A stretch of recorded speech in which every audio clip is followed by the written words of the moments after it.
America ରାଷ୍ଟ୍ରପତି Donald Trump ଏକ ନୂତନ ଆଦେଶ ଉପରେ ଦସ୍ତଖତ କରିଛନ୍ତି, ଯେଉଁଥିରେ କ୍ୟୁବାକୁ ତେଲ ଯୋଗାଣ କରୁଥିବା ଦେଶଗୁଡ଼ିକ ବିରୁଦ୍ଧରେ କଠୋର କାର୍ଯ୍ୟାନୁଷ୍ଠାନ ନିଆଯିବ ବୋଲି ଚେତାବନୀ ଦିଆଯାଇଛି।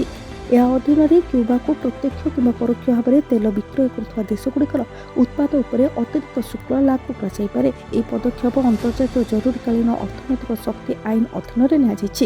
ଏହି ଆଦେଶରେ କ୍ୟୁବାର କମ୍ୟୁନିଷ୍ଟ ସରକାରଙ୍କୁ ଆମେରିକାର ଜାତୀୟ ସୁରକ୍ଷା ପାଇଁ ଏକ ବଡ଼ ବିପଦ ବୋଲି ଘୋଷଣା କରାଯାଇଛି। ଅଭିଯୋଗ ହୋଇଛି ଯେ ହାଭାନ ରୁଷ, ଚୀନ, ଇରାନ ଭଳି ଶତ୍ରୁ ଦେଶ ସହିତ ସହଯୋଗରେ କାମ କରୁଛି।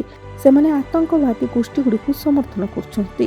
ଡୋନାଲ୍ଡ ଟ୍ରମ୍ପ ସୋସିଆଲ ମିଡିଆରେ ଏହା କହି ପୋଷ୍ଟ କରିଛନ୍ତି। ଏବେ କ୍ୟୁବାକୁ ଆଉ ତେଲ କିମ୍ବା ଟଙ୍କା ଯିବ ନାହିଁ। ସେ କ୍ୟୁବାକୁ ଏକ ଚୁକ୍ତି କରିବାକୁ ପରାମର୍ଶ ଦେଇଥିଲେ, ଯେଉଁଥିରେ ସେ କହିଥିଲେ ଦେଶ ବିଫଳତାର ଦ୍ୱାରରେ ଅଛି। ହାଭାନ ଉପରେ ଆର୍ଥିକ ଚାପ ବୃଦ୍ଧି କରିବା ଦିଗରେ ଏହା ଏକ ପ୍ରମୁଖ ପଦକ୍ଷେପ। ଏହି ଆଦେଶ ପରେ ମେକ୍ସିକୋ କ୍ୟୁବାକୁ ଅସ୍ଥାୟୀ ଭାବରେ ତେଲ ଯୋଗାଣ ବନ୍ଦ କରିଦେଇଛି।